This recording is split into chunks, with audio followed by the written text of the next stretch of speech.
Goedemiddag allemaal, or good afternoon. I'll switch to English immediately. On behalf of the Beta Bali, I would like to welcome you all here in Theater de Veste. And well, this afternoon we have a very special guest, I think, a special lecture. We have a rather famous writer and psychologist. I would say she writes for, among other things, The Guardian. She writes a lot about memes and consciousness.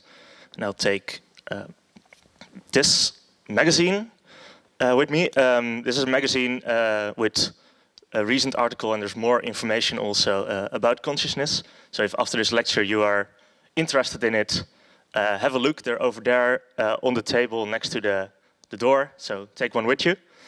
And well, for now, I will leave it to that. And I would like to have a big applause for Sьюзан Блэкмор, visiting professor of the University of Plymouth. Thank you. Thank you. Right, difficult subject, and I mustn't take too long and get you bored. You will tell me when it's 5 minutes, won't you? Yeah, good. Right, I want to ask you a question. Where did all this stuff come from? How was it designed? How did it get here? Where did all this stuff come from? Cultural stuff. How was that designed? Where did that come from? What about this stuff? And more particularly, the information which I can't put on a picture, all the stuff out there. Where did this come from? How was it designed? Why is it here? My guess is that many of you would give 3 different answers to those questions. But I'm going to give the same answer to all of the questions. And that depends on the best idea anybody ever had. Don't you think that's a wonderful thought, that there could be a best idea that anybody ever had? What do you think that idea is? You want an answer? I do. Evolution. Yes. What sort of evolution? Through natural selection. Yes, exactly. Darwin's idea of evolution by natural selection.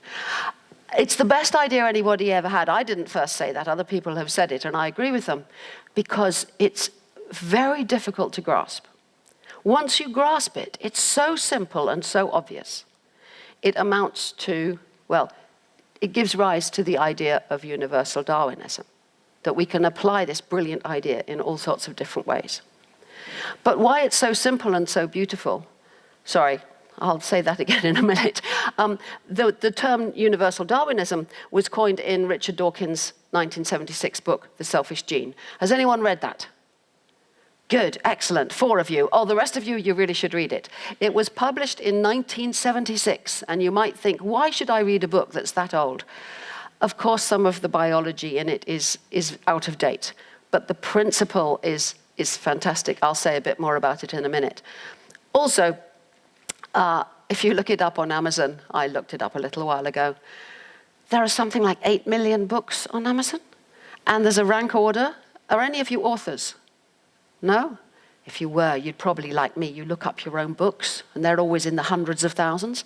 And this old book is still up there in 1,000. It's a fantastic book, and he was explaining universal Darwinism in that book. And what Darwin's brilliant idea amounts to can be described as a 3-step algorithm. Darwin himself would never have known the word algorithm, but his book clearly takes that structure. Has anyone read On the Origin of Species? Partially, yeah, partially is about all most people get to. It's long, it's old-fashioned English, it's got, I don't know if it's in old-fashioned Dutch, but you know, it's quite heavy going.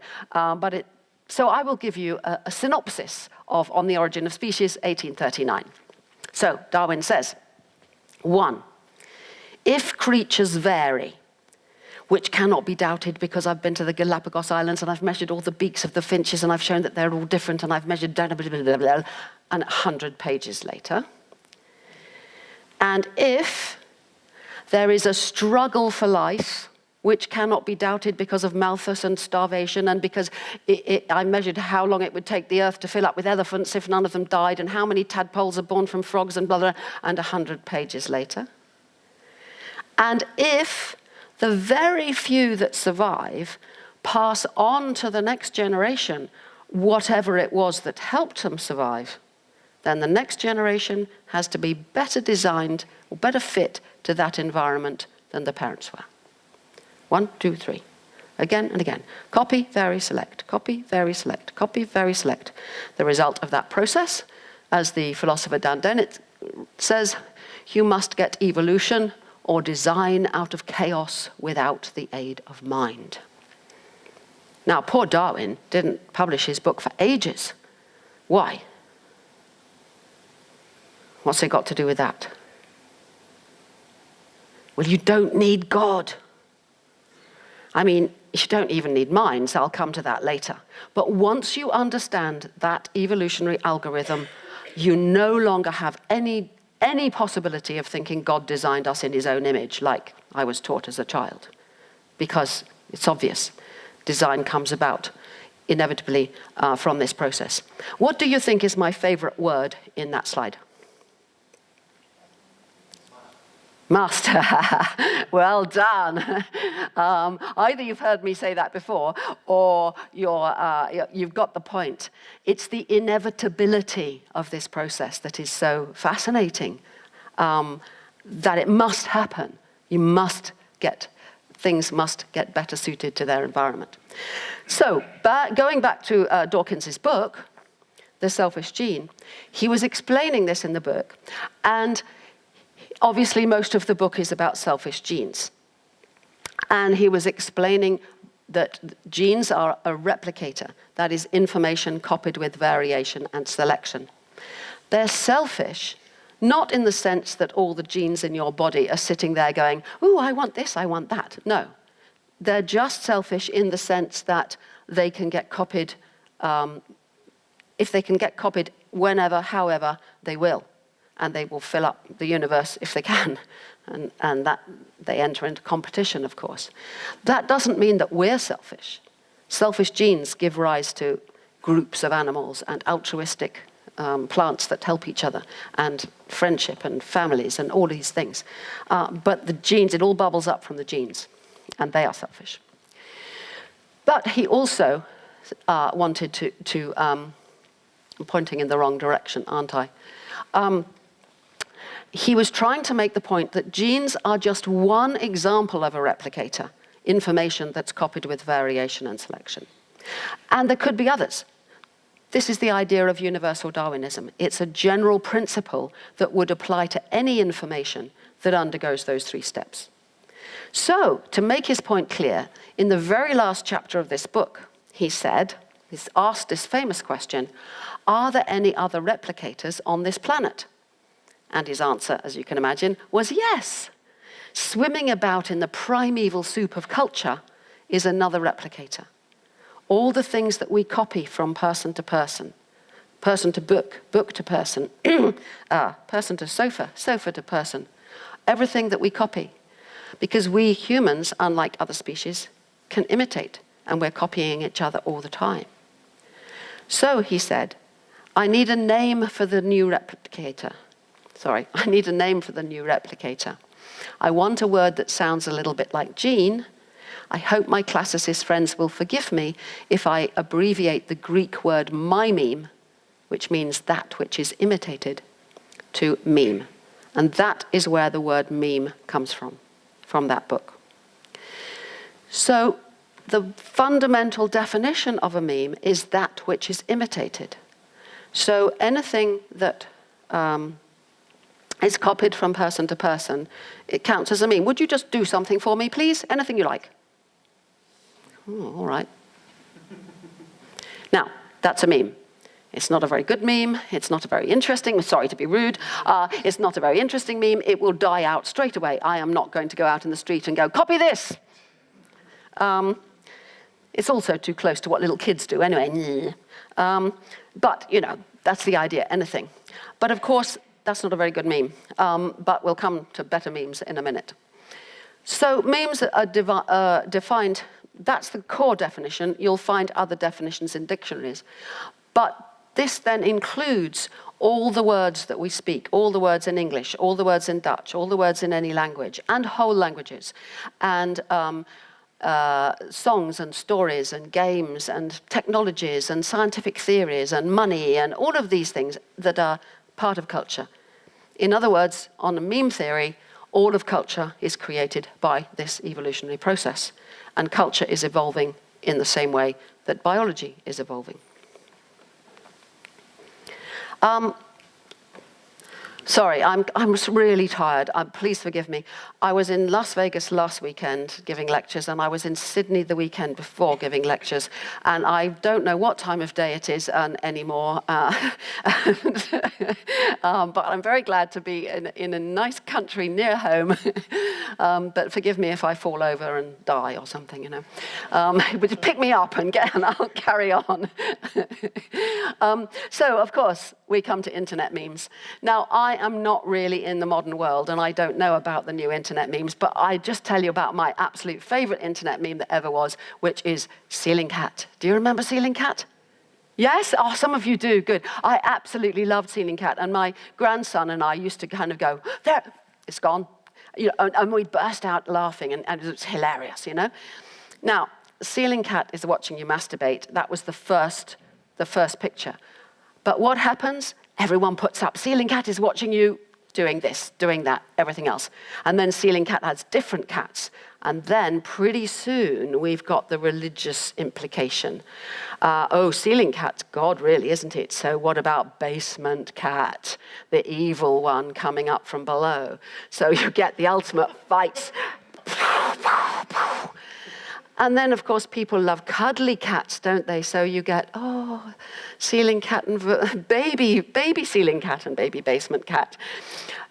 Now, my point here is this is all undergoing the evolutionary algorithm.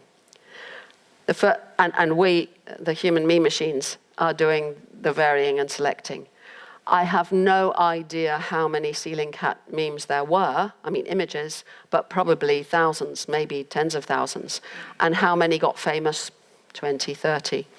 I made some myself. I made 3. I thought they were really good because I've got a black cat. I did have a black cat, and I made lots of pictures. And I had one of it standing in one of my cannabis plants, and I can't remember what I wrote on it, but no, these didn't take off. They obviously didn't have whatever it takes. What does it take? That's so hard to know, but that's the competition. We vary and select things, and the world fills up with pictures of cats. Anyway, the main point is that memes are replicators. They are information copied with variation and selection, and they're selfish replicators in just the same sense that genes are. In other words, they will get copied whenever and however they can, regardless of the consequences. Think of the consequences of all those Ceiling Cat pictures in terms of using up processing power and storage space. But the memes don't care, obviously. We care because we want the nice pictures. But they fundamentally don't care. So we are the meme machines. You can imagine the kind of evolutionary arms race that goes on because we human beings want to choose the memes that we want, but the memes don't care, and all sorts of memes that are not particularly helpful to us will thrive as well. But imagine a world full of brains. Here's a world full of brains. Wonderful. Look at all these clever brains here.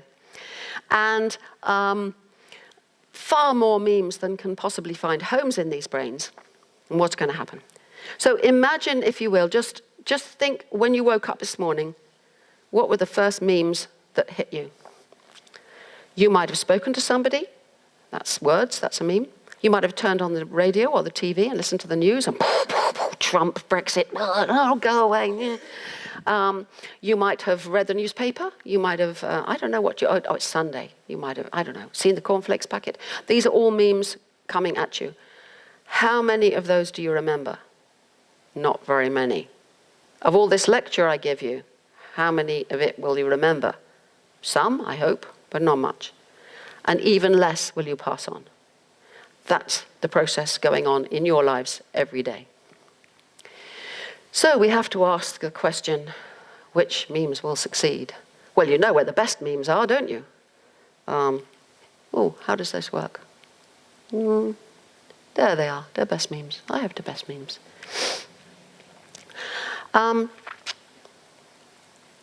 So we have to think that some memes win because they're good or useful or true or beautiful. They're good for us. And we try to choose them, but we're not always very good at doing that.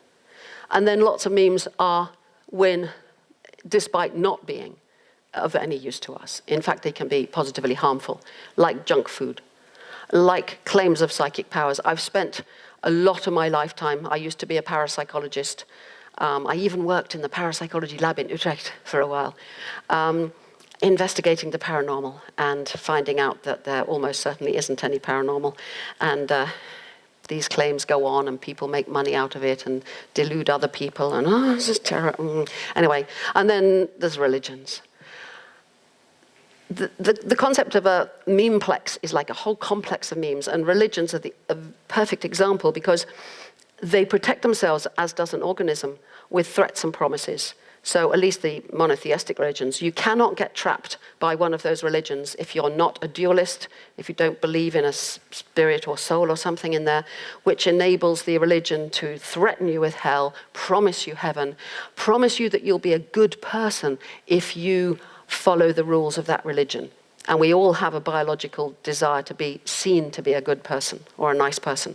So these memes, the religious memes, do untold harm to individuals and the world because they trap people in that way and they protect themselves and they give the proponents of them instructions to pass them on to other poor people who get infected with them. So we can have a whole range of memes from the positively helpful to us to the destructive. And our job as human beings is to try and find a way through these. Sorry. Now, how did all this start?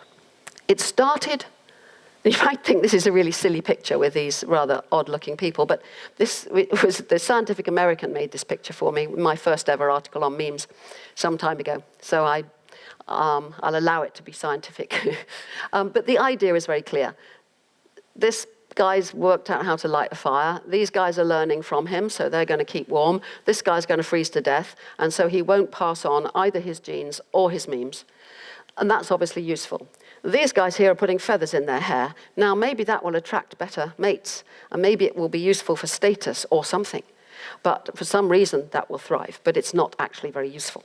So we have no idea, of course, what the first memes were, but we can kind of guess that. But the reason why we are so different as human beings in this theory is because we alone can imitate. Now, you may think other species can imitate, and it's true up to a point. Songbirds imitate songs. Whales and dolphins imitate songs underwater.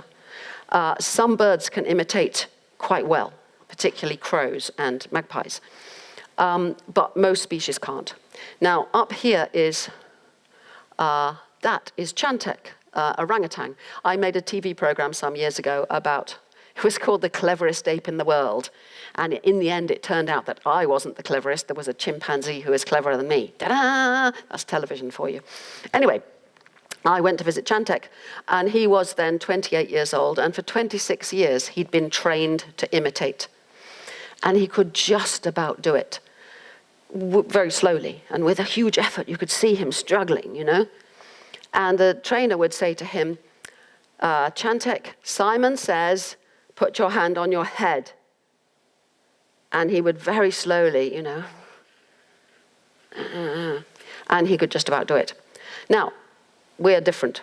Do you know the game Simon Says? Yes? Anyone who's forgotten, because you may not have played it for a while, we're going to play Simon Says.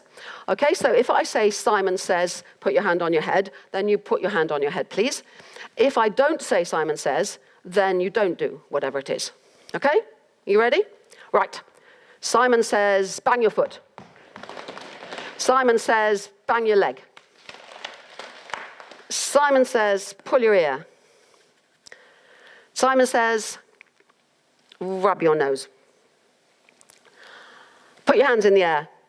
Ha, ha, ha, ha, ha. 2 of you did it. Sorry to laugh at you, sir.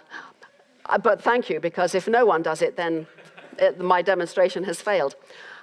The point is, for us adults, it's quite easy. But for children, it is very difficult to suppress imitation. So if you go to a birthday party with 5-year-olds, nearly all of them will do this. And the 7- and 8-year-olds will go, because it requires development in the frontal cortex, which isn't fully developed until about the age of 20, 21. Teenagers, beware. So I'm just emphasizing how different we are as a species. We take imitation for granted. We think, oh, pooh, imitation, that's not very creative. In my opinion, as you can see, it's the very foundation of creativity. First imitate, then put together all the things you've imitated in new and interesting ways. That's what creativity is, and that's why it happens without the aid of mind. Well, it kind of is the aid of mind, but the mind is the mixing up of old memes, rather than some kind of magical thing. I love this picture of the little boy. So, we can think about replicators in general. If we want to ask which memes will succeed and which won't, as I said before, with Ceiling Cat, you can't really predict exactly. But the general principles are fidelity, that is the accuracy of copying. Fecundity, that's how many copies. And longevity, how long the copies last. So if we look at what's happened in human culture, then we can see that if we did begin like this, and we get like this. But things like dancing, for example, if I do some dance, don't know, that wasn't very, probably you could copy it, but it's very difficult accurately to copy bodily movements. But it's quite easy to copy words because we've learned how to divide sounds up. So if I say to you, gibbly gobbly.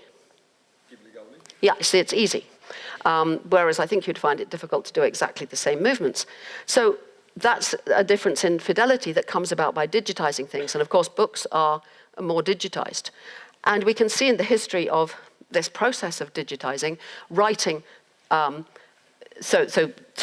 turning sounds into language by breaking up words makes them a higher fidelity copying. And then you start writing them down, and it increases all of those things, particularly the longevity. That tablet there is probably thousands of years old and still here. And then you get printing, and you can get far more copies. Not necessarily long-lived copies. Newspapers don't survive very long. They throw them away the next day. But books can last a very long time. Then also we have to think about transport. Because even if you have books, if they stay in one place and don't get very far, then nobody knows about them. But once you start to have faster travel, cars, trains, planes, I suspect that the fact that all over the world people are moving into cities is because there are far more memes in the city, and there's always going to be some meme that's going to capture anybody as susceptible to something. And if they can travel, they will, and they'll find more exciting things there, and they don't want to go back to the beautiful countryside, where they would probably be much happier and more relaxed. Well, not necessarily, but we go into the places of memes. And then, of course, we come to all this modern technology, which increases the fidelity of copying dramatically. If you send an email to your friend, you'd be very, very surprised if it turns up with a mistake in it. It just doesn't happen. I expect it happens occasionally. But the machinery is so good at copying stuff. And there'll be copies of, if you write one email, how many copies are there of that email in the world? I don't suppose anybody knows. It's all split up for packet switching and sent all over the place to different servers, and probably multiple times, and then it's all put back together somewhere, and then that's not the end destination, it goes to somewhere else. Some of those will be wiped out, some won't. Who knows? But the copying fidelity is very high, and the fecundity is potentially very high. If you put something on your website or your Facebook page, millions of people can see it. Longevity, ooh, how long is this system going to survive? I don't like to know, so I've no idea. I'll put a question mark. So, for some time, and this really goes back 10 years to my TED lecture. Have any of you watched my TED lecture? well, that was the very, very first time I was thinking about this question. So my question is, all this digital information that we're throwing about, is that just more memes, or is something else happening? Could we have a new level of evolution building on the last? In other words, we had genes and memes building on top of the genes. Could we have yet another level building on top of that? In other words, I'm asking whether there's a third replicator. And to answer that question, I thought, well, how will I know? And I thought, I think I'm just going to miss all this. I think it's too complicated. I thought, if there is digital information based on silicon machinery that is doing all three processes of copying, varying, and selecting on its own without human intervention, then that would count as a new replicator. So I asked myself the question, is the copying going on? Now, when I did this in the TED lecture, I really wasn't sure at all. I really, really wasn't. 10 years have gone by, and what's happened? I'm sure, absolutely sure now. And that's really what I would have predicted, but I didn't know how it was going to turn out. The copying then was certainly happening. So lots of programs, algorithms, systems out there somewhere in servers, in the web, in the cloud. Wasn't a cloud even then, was there? Is copying information. That email I mentioned will be copied and copied and copied and copied, and then replied and copied, and then, and you get these chains of them. What about the variation, though? Are the machines out there doing variation? And are they doing the selection? Yes. Think about Google. You put in a Google search. Okay, it needs a human in the sense that you put in the phrase or whatever it is you want to find. But then what does Google do? It copies masses of information from all over the place. You can see that, it takes half a second to study hundreds of thousands of documents. And it selects from those to give it to you. And that selection will be unique, or perhaps not unique, but it will be different for you than it is for you than it is for me, depending on what other things you've searched for before. So it's all the time creating new selections, new combinations of things to put up on that first page. So that's doing all three. What about Amazon? I imagine that somewhere out there in the great whatever it is, Amazon, or some bits of Amazon, some distributed parts of Amazon, know every single thing I've ever bought online. And that information is valuable to some corporation, which is also largely existing in digital form out there, that wants that information to use to send you the next advert. Now, there are not people sitting there going, "Ooh, look, she's bought that. Shall we send her an advert for that?" Like I get all sorts of suggestions for carving knives and pieces of wood and stuff, because I once bought a book about wood carving for my husband, who does that kind of thing. So, they get it wrong sometimes. But, this is all algorithms doing this. It's not somebody sitting there. So that's another example. Or some of you are students. Which of you are students? Have any of you ever bought an essay? Ooh, you wouldn't like to admit it, would you? Some of you shaking your heads, quite right too. But I'm sure you know it's quite easy. Let's say the deadline's tomorrow and you haven't written your essay. Well, you just go online and depends how rich you are. If you are wealthy enough to spend a lot of money, you can get an A-star essay. And if you're poor, you can get a B if that's all you need. And what's happening? Well, out there are artificial neural networks, which kind of mimic the way neurons work in our head. And a simple one will just have two layers of connections, but the point of, and a complex one, which can do so-called deep learning, will have lots of layers, but the point about them is they learn to do things. So, for example, you might train a neural network to discriminate a good essay from a bad essay. And what you do is you feed in loads and loads and loads of essays and then give feedback to the neural network. This is a good essay, this is a bad essay. Good, bad, good, good, bad, bad, but whatever it is. And on that basis, the neural network learns.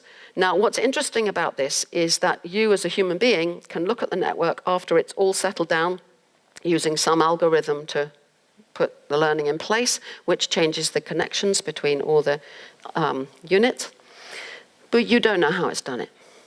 I mean, you can see that it's learned what it's learned and what information it had, but and you can look at all the connections, but you can't really understand exactly what's happened, the same as in the brain. So out there are all these things writing essays, and people are buying them. Money's going to and fro, but it's written by machines. I read the other day about a new system for writing product descriptions. And apparently this thing produces 20,000 lines of product description every minute. Think of the amount of stuff. Now, all those three processes are going on there. Well, I thought, like Dawkins, thinking, what shall I call the new replicator? And I thought, I don't know, it's got to rhyme genes, memes, and something eames, and I said teams. And then people started thinking I was talking about football or something, and I'm like, oh, for goodness sake, and they spelt it wrong. So I changed it to treams, for try, for three, I don't think this is really a very good meme, but I also put an article in New Scientist magazine in England to ask people for names. I thought that's the way to do it, get everyone else to think of a good name. And they suggested 23 different names, and hardly any had more than one or two, people. So I've ended up with treams. So that's what I call them, for better or for worse. So these treams, if I'm right, now I must say this, most scientists I know, even people working in cultural evolution theory, do not accept memetics. They think it's rubbish, they think I'm rubbish. That's fair enough, that's up to them. Even fewer think that the idea of a third replicator is any use. That's why I just go around telling people about it, and if it's any use, other people will use it. If it's not any use, I apologize for, well, no, I hope it will be interesting to hear about it, even if it turns out to be rubbish. But I do need to be clear about that. But an interesting question arises because treams, if that's the right way of looking at what's going on, are selfish replicators, and they will get copied wherever and whenever they can, regardless of the consequences. So this question arises, who benefits? What concerns me and concerns a lot of other people is kids learning from a very young age to use these machines and the kind of stress that they are now under. Now, we don't know, there's lots and lots of psychological research going on. Lots of people suspect that it's Facebook and Instagram and all these things that are putting untold stress on kids, and we have hugely increased levels of depression and anxiety and suicide amongst kids in Britain. I don't know what the situation here is. A lot of people speculate that it's because of this. It may not be, but the research is going on and we'll find out. But when you think about it from a memes and treams point of view, what is happening is we're biologically, from the genes point of view, biologically, we are animals who want to be popular. We want to be liked. We want to be seen to be good. And the memes play on that. And then this digital machinery plays on top of that and sucks us into an endless cycle of keeping the phone on and, looking at it all the time. So it wouldn't be surprising if it is kind of stressful. And I guess we fight back and learn not to be too stressed. But I fear that we make a lot of mistakes in the way we think about these things. So this was in the paper very recently. Mark Zuckerberg turned off these robots because they started speaking to each other. They started inventing a language of their own. Well, what they said was very boring. They said, hello, hello, goodbye, hello. It was really blah, blah, blah, blah, funny words. They weren't saying any much. And he said afterwards he didn't turn them off for that reason. He turned them off for some other reason. But people became very scared of the idea that robots would invent their own language. We've actually known this for some time, since some Belgian experiments called the Talking Heads, where these robots looked at a board with different things on it, and one would look at it and make a noise, and the other one followed its gaze and tried to copy the noise looking at the same thing. And then this one looked at something else and made a different noise, and this one tried to copy the noise. And they just kept doing this until they would agree that that's a blink and that's a woo. And so they'd got naming just coming out of of that practice. It's another step to semantics and syntax, to grammar and so on, but this is certainly perfectly possible. But I think we're wrong if we worry about robots. Just imagine that, would you like to be a robot? So let's imagine that this gentleman here is a robot, okay? We can put all this brilliant, brilliant artificial intelligence into him, amazing things he can do, really brilliant. Well, we can turn him off. Sorry. We can kill him, we can turn him off, we can cut his connection to the internet. No, end of story. It's safe. So we needn't worry about you. But we can't do that with the dreams out there. There's no way we can turn the internet off now. Just imagine that we killed off 99.99999% of all the computers in the world. There'll still be some somewhere with the internet protocols on, surely. And there's going to be some kid somewhere who's going to go, I'll start it up again. Oh, and we've got, and you're up again. So that's another story. But I'm concerned about how we may be thinking wrongly about these things. So what do we think about intelligence? Again, think about your own intelligence. Where is it? It's very tempting to kind of think of our intelligence like ourself, our consciousness, our free will, our intelligence. We kind of imagine that they're all inside of us, in our head, and we imagine robots doing the same. This, of course, reflects my interest in consciousness and the self. Just for a moment, just shut your eyes and be conscious and think, where am I?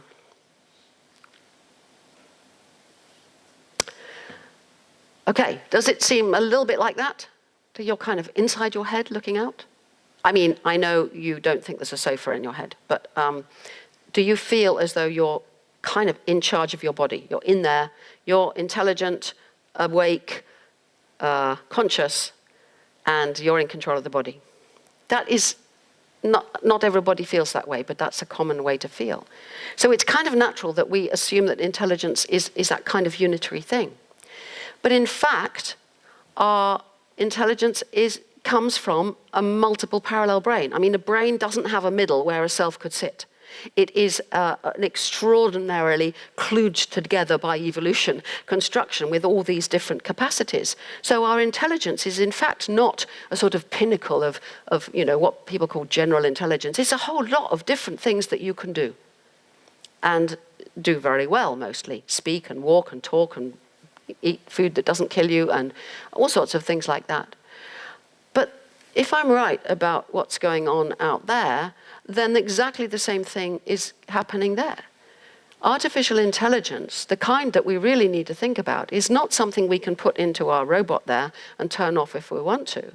It's something that is evolving by the process of copying, varying, and selecting that's going on in the machinery that we've provided for it. So we could say that in the way that when our ancestors began to imitate, it let loose a second replicator, the memes. When we provided all this digital machinery, that let loose another replicator, the dreams. And that is going to evolve its intelligence in just the same way we did, but operating on a different scale and a different kind of information. Ooh, whoops. So, are we designing the AI, or is it designing itself? I'm sure you can see from everything I've said so far that I think it's designing itself. And therefore, we need to think about it in a rather different way. I'm not the only person thinking about that question, but I'm maybe the only person in the world thinking about it in this particular way. But I think we need to stop being so certain about, oh, maybe the battery's gone, or maybe, can you advance the slide for me?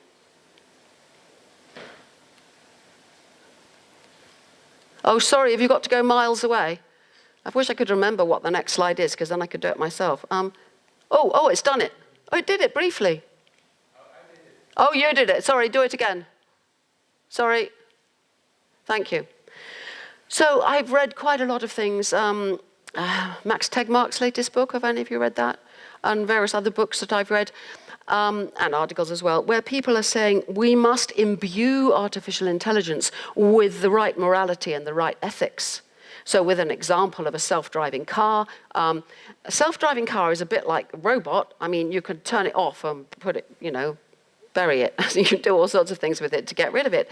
But people are thinking, well, should that car, if it's going to crash into a barrier and kill one person, is it better to do that, kill itself, or divert in there and kill 3 people? Oh, and there's a little toddler there. Oh, look, in a little baby in a pushchair. Oh, you don't want to kill that. Oh, is that more valuable? Or what about an old granny? Nah, grannies like me can go. Nah, babies are much more important.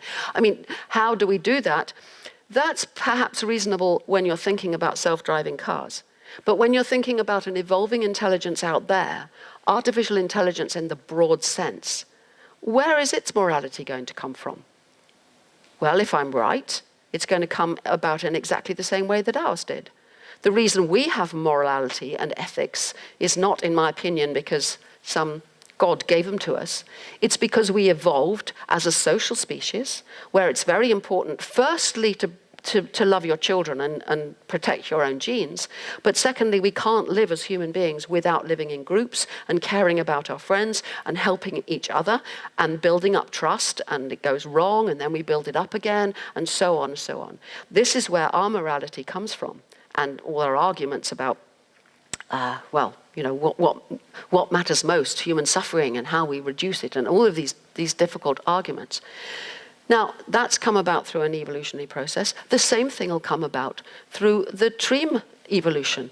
But what will matter to them? Will we matter to them? Well, at the moment we'll matter to them, because without us, there wouldn't be electricity power stations and more servers being built all the time. And this is itself, can you put the next slide, please? Oh, don't worry, I can stop and not have any. Oh, you've got another clicker. Thank you very much. Well, maybe I'm just not doing it properly. Maybe my fingers stopped working. Aha. So, thank you very much. What is the role of us human machines now? Human me machines. Well, at its most kind of depressing, it's what I said. We're just providing all this machinery. I read recently an estimate that by 2020, all the servers on the planet would be using 5% of global electricity. At the moment, it's about 3%. It's hard to measure, but it's increasing very fast. Now, this is a worry. The more we put up, somebody sent me the other day, I was in Melbourne and did a lecture there, and they took some photographs. And he sent me a zip file of the photographs. I only wanted 1 or 2. It was 256 megabytes of photographs. I thought, what? Why do people do this? Well, it's easy. That's the phones take these huge pictures and you don't bother to reduce them. And, we're filling up the space all the time. So if I'm right about this, the streams are kind of encouraging us to put more and more stuff up, and we keep making more machinery. But if this process is going on up there of its own momentum, of its own evolution, it's going to be taking up more and more space. Then we want more space for us, we'll build more machines. And then it'll take more space, and we're fighting for space. And we'll have, well, I think of it as a kind of dark information, stuff we really don't know what it is, but it's filling up the space and we've got to provide more. This has terrible implications for the planet, and I hope I'm wrong. So we need to think about our role. One idea that I've had is are any of you biologists? One. Well, this is a concept of endosymbiosis. Every cell in your body has all sorts of organelles inside, including the mitochondria, which provide the energy. And it's thought that the mitochondria were originally free-living bacteria that were engulfed by a larger bacterium. And it's a symbiotic relationship because the mitochondrion didn't have to anymore bother about protecting itself and certain other processes, and the big cell didn't have to worry anymore about providing energy, and they work together. And so I imagine us as kind of the energy providers, the machinery providers, while the trees are going on doing their stuff out there. That's kind of not a very good way to end up. Surely we can do better than this, but I think if I'm right, and I may be just absolutely talking rubbish, please remember that, but if I'm right, what we need to do now is to think much more in evolutionary terms about what's going on, because our only hope to get a better role for ourselves in the future is by understanding what's going on out there and what we've let loose. Thank you.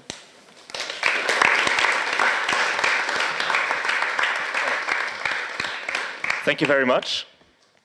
Thank you for taking your time to come to Delft. It's a nice And, place. It's beautiful. What I forgot to mention before we started this lecture is that Sьюзан also wrote the book, The Meme Machine. So if you're interested in this topic and want to know some more about it, I would recommend you to check it out. It's a very old book, and it doesn't talk about dreams, but it explains the whole basis. And the weird thing, and why I think it's worth mentioning now, is 20 years old, this book. But suddenly it started selling again. Suddenly people interested in memes. Ah, well done. Excellent. Right. Well, if you would like it to be signed, please tell me afterwards. And I've just asked somebody somebody just sent me an email today. They want to do an auction and they want me to supply a signed copy of the first edition. But I don't have any copies of the first edition. Well, only one, and I'm not giving them that. So I don't know, suddenly people are becoming interested again, which is great for me. Anyway, do you have any questions? Good, lots. So there's quite some people like Max Tegmark, Sam Harris, and even Elon Musk that are suggesting that we need some kind of Manhattan project on AI to ensure that their values are aligned. So like to win the game of evolution in a good way before it's won by companies or other organizations in a bad way. What do you think about such a project? Yes. Well, I don't know quite what the connection is with the Manhattan Project and nuclear bombs and such like, but I suppose the idea being you just really work on it. Now, I didn't know Sam Harris was talking about that. I'm going to do a podcast with him quite soon, and I will bring that up because thank you for telling me that. But yes, there are lots of people saying this. Oh, yes, of course, it's a good idea to get a whole bunch of people together and look at this problem. I hope that some of them at least will be looking at it in this way, because for the moment because I'm thinking about maybe writing something about this, I really need to read a lot more, and I've started reading stuff, and I get quite depressed by the very enclosed idea that some of them have about artificial intelligence. Nick Bostrom, for example, I've had debates with him. It's all changing. But it could be like, this is a wonderful story, and I don't know how true it is, but the story goes that Marvin Minsky, one of the earliest AI researchers, back in the 1960s, thought it would be a good idea to get 8 or 10 students to do a summer project to make an artificial vision system. Well, artificial vision systems have only really come about in the last, decade? I used to work on vision. My husband was a vision scientist. And, it's just laughable. It's interesting because when I said about imitation is so easy to us, we don't realize how computationally difficult it is. It's the same with vision. We open our eyes, the world's there. We don't realize how difficult it is. I suspect it would be like that. You'd throw all these people out and it'd be really, really hard. But yeah, let's do it. I think, yes, absolutely. And let's hope the money comes from somewhere. So the worry there, you were saying, is more about the corporations. And that's a worry for everything in our world at the moment, isn't it? That the vast corporations have more power than governments, and they're unelected, and let's not get into that. I was at Brainwash yesterday, and there were quite a few lectures about that sort of thing. I get very depressed. But last week in Las Vegas, there was Steven Pinker. Everything's getting better, and the things he's saying are true. Levels of murder have gone down, rape and war, all of these things. People have better food, they're more healthy, and but I kind of have this feeling that it's going like this. Anyway, yes, let's do it. More questions. And I'll try and answer more succinctly. I'll pass on the catch box. So you've got the catch box. Pass it on to the next people. Is it a microphone? Yeah. Can you hear me? Oh, it's brilliant. Brilliant. I've never seen one of these. I think it's fantastic. Yeah, quite a dream, isn't it? What? No, yes. my question is about actually quantitative research into dreams. Do you think something like that is possible? If these things are out there, there must be living signs that we can trace, right? Well, of course they're out there. I think it's not a question of whether they're out there or not. The question is whether looking at digital information in this way is useful. So let me take you back to memes. Lots of people say, oh, but memes don't even exist. Of course they exist. If you say words are memes, words exist, don't they? Dan Dennett is very good on this. Sentences exist, money exists. The question is not does it exist, but is memetics a good way of looking at it? And I would say the same about streams. I mean, all I'm saying is I am giving a name, i.e. it's a replicator, to all the information that's flowing. So all you have to do is pick up your phone and look at something. Well, that's streams. That's digital information being copied out there. But in terms of your actual question about quantitative studies, I couldn't do it and I wouldn't know how to. And this has been the same problem with memes. I wrote a meme machine and tried to make some sort of predictions, but it's really, really hard. I comfort myself by saying, well, after Darwin had all his brilliant ideas, it was 50, 60 years before the modern synthesis, which put together genetics and evolutionary theory and suddenly started to make sense of it. We need something we don't have, and I'm not clever enough to find it. So I hope the answer is yes, and I hope clever people like you lot might find a way to measure what's going on. But I don't know how. Sorry. Follow-up question, if you don't mind. So I actually did my master's thesis into quantitative study of memes. Ah, excellent. Good for you. But the problem there is that there's really a stigma on the word meme. I know. And every time I've submitted my paper, it's come back with at least one reviewer being like, well, yeah, it's all nice and stuff, but I just don't believe in memes. So, as you said before, that just happens. The first ever lecture I gave on memes, which was at the LSE in London, I said then, I've seen lecturers go, memes, with a kind of, and I still see it. I might go to some lecture on cultural evolution and they'll say blah, blah, blah, and this, or some people think it's memes. What is it about that word? I'm just using a different word now. What? Behavioral patterns. I think you just drop it from it and then probably you have some more success. Yeah, but it's kind of ridiculous. I totally understand why you would do that. Yeah. But if you say that, not all behavioral patterns are memes. No. Lots of behavioral patterns are genetic. They're, we do them, or they're learned. We learn them. So one example I always give is something like skiing or snowboarding or something, The idea of skiing is a meme. The skis themselves are memes. I mean, the design has been copied and so on. But you have to learn with your own body how to, do the moguls. And that's not a meme. But that's a behavioral pattern. I mean, I can pound the moguls. Well, actually, I'm getting so old now, I probably can't, but I remember what it was like with my Sony Walkman. Anyway, that's going back. So, there's no other word that will do, but I can totally understand why you're forced into not using the word meme. Meme. Maybe it will all change. Maybe it won't. Might. Anyone? Maybe some brilliant student like you will make the breakthrough that shows that that's what we need, that shows that thinking about it in terms of memes and replicators does a better job of predicting something, anything, than other theories of cultural evolution which refuse to treat it as a replicator. You need the replication to actually detect them, I think. Yeah, you need the box if you're speaking. Yeah, no, I'm done. Okay, you're done. I can talk to you later. Yes. Yeah, well, thanks a lot for the wonderful lecture. I was thinking about the idea if there is a third replicator, it will try to replicate itself without thinking of the consequences. And I also think now the semiconductor industry, for example, is investing in the artificial intelligence in the cars. And I can see this as two ways. I can think we have a capitalist system that wants to make money, and artificial intelligence is the way to go for them.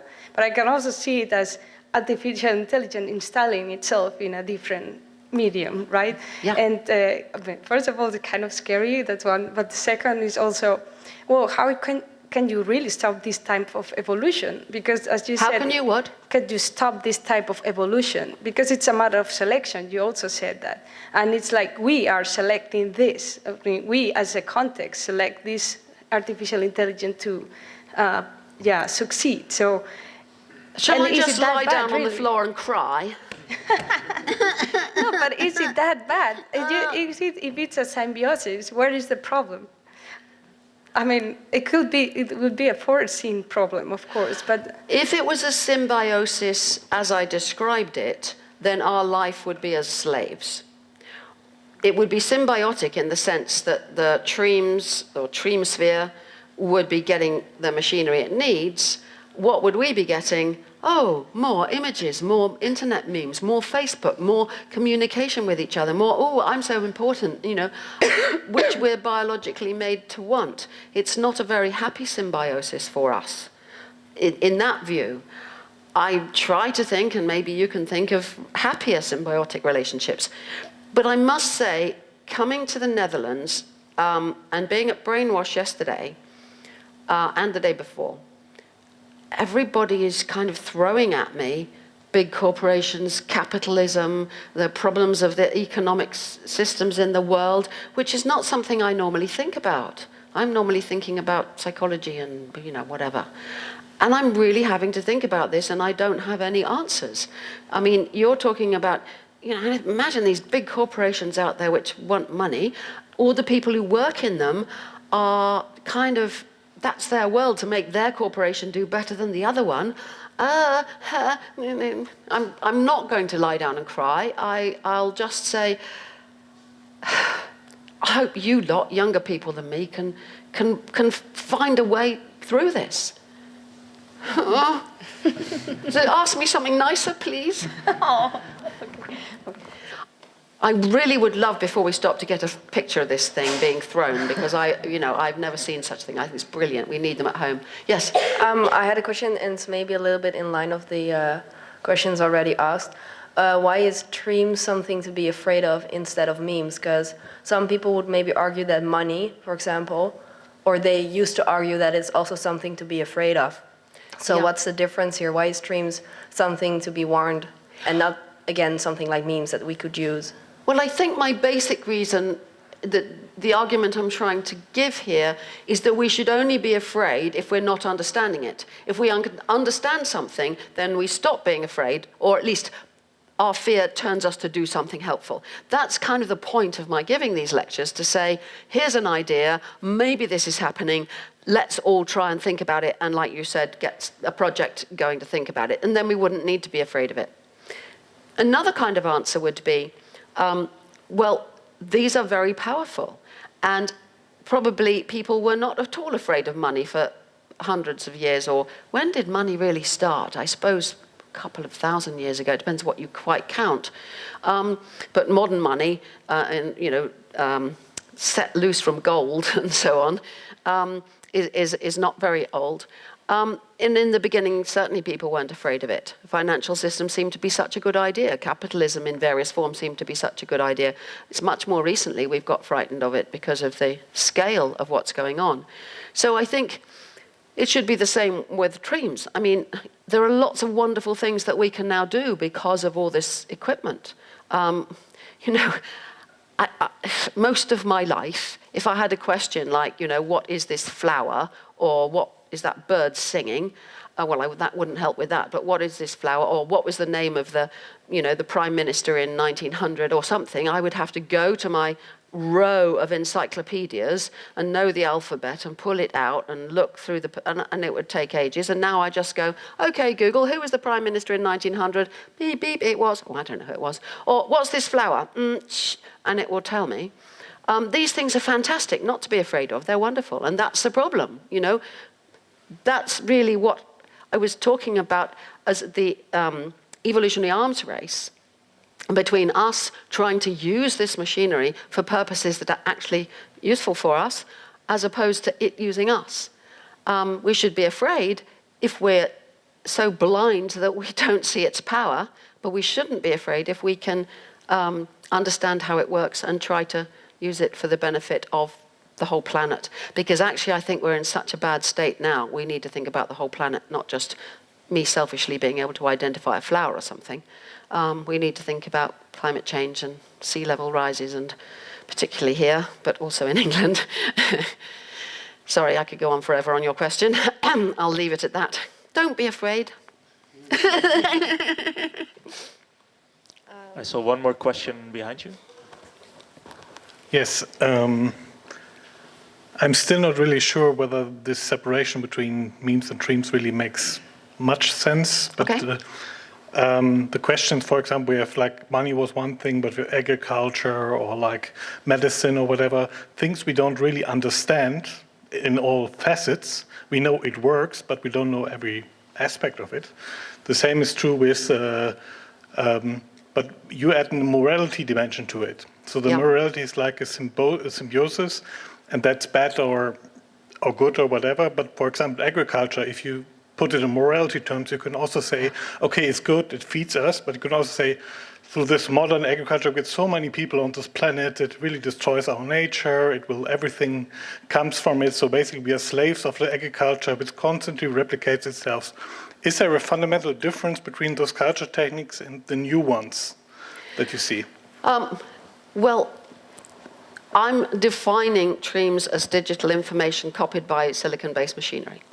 So money is a very interesting example there, because of course we now have digital currencies, Bitcoin and such like, which are also a huge threat because of the amount of power they take. Once you get the first load of them done and you're really mining deep, they use an enormous amount of power. The agriculture is a very important example. It may not be obvious to you, or I don't know how well known it is, but it's generally thought that the beginnings of agriculture really made life terribly hard for people. It made it possible for people to live in larger groups and increase the population, but compared with a life as a hunter-gatherer, it was dreadful. They get this from looking at that skeletons, for example, where the skeletons of hunter-gatherers tend to be pretty healthy, and those of early farmers are terribly distorted because their diet became mostly grain, and then the people who were grinding them on the querns were, their distorted bodies, and and then so that's harm to people, and then it's harm to the environment. And now with modern agriculture, of course, we've got another whole stage. But I don't think this is any different from constantly thinking whether it's genes like our genes or virus genes or bacteria, whether it's memes, money, education, pornography, streams, internet memes of various kinds, whatever. It's a value judgment we can place on it. And we can place that on from several perspectives. Human being as a happiness, from that perspective, is it good or bad? Genes, from that perspective, is it good or bad? Memes, own perspective. Streams, own perspective. And you look from all these different places and give different answers. From the point of view of agriculture itself as a memeplex, well, it's doing great, isn't it? But from the planet's point of view, it's not doing great at all. So it's to answer your question, it's to have to take all those different points of view. Now, I'm glad to have someone here who's saying, I don't think that this idea makes sense, this separation of memes and dreams. I've been thinking about it a lot, and I keep coming back to thinking, yes, something new is going on. And I think it is, but I may have got it completely in the wrong way, and I hope by throwing these ideas out, other people can take them further. There's two more over there. If I promise to give very short answers, will you let them, those two, and then no more? Two last questions then. I have it here. Oh, there's an, you got it. Okay, it's three, but I promise I'll give very short answers. Okay. Thanks, Susan. My question was about, you presented this third replicator, which is unknown to us, but you also started with genes, and we've studied genes a lot. So we've learned a lot about how they actually replicate and what the consequences are. So can we use that as a basis? So does that mean we already know a lot about streams, or can we look at the genetic evolution? Good question. For memes, I think we can look at memes from what we know about genes. For example, island things. You get a small island, you get new species much more quickly than on the mainland. And those kinds of general principles, I think, apply to memes. Whether they can apply to streams, I suspect so. But I need to find the right people. I suspect they'll clump together into the equivalent of selves and that they'll compete and so on. But I think we can learn from that and should do. I'm determined to give short answers. Yes, I'm just about to start my thesis on in evolutionary computing, and it's excellent. about evolving artificial life. And a problem I run into is that in artificial life, the fitness is always defined a priori, while in real life and with genes and with memes, the fitness is defined a posteriori. Yeah, determined by the environment. Now I'm going to try to get it that way as well by using some algorithm to do that. But do you think that streams are operating differently replicator-wise?